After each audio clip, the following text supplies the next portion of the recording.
Hi, my name is Bill, and today I'm going to be showing you how to replace the range screw on the back panel of your oven. The reason why you might have to do this is because the screw is damaged, broken, or missing. For this repair, all we'll need is a 1/4" nut driver. Warning: before doing any repairs, please disconnect your power source. So this is the oven we're going to be using for this demonstration. It's a Frigidaire, and keep in mind ours might look a little bit different than what you've got at home, but the same technique should still apply. So what we've got to do is turn our range around.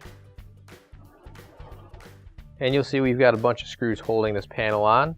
However, we're missing one right here in this corner, so the panel is a little bit loose over there. So grab your new OEM replacement screw, and if you don't have one already, you can find it on our online store. And now I'm going to use a 1/4" nut driver to secure that screw into place.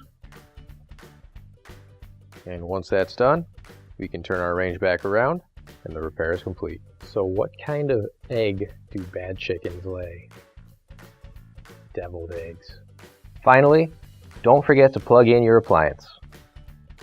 If you need to replace any parts for your appliances, you can find an OEM replacement part on our website, PCApplianceRepair.com. Thanks for watching, and please don't forget to like, comment, and share our video.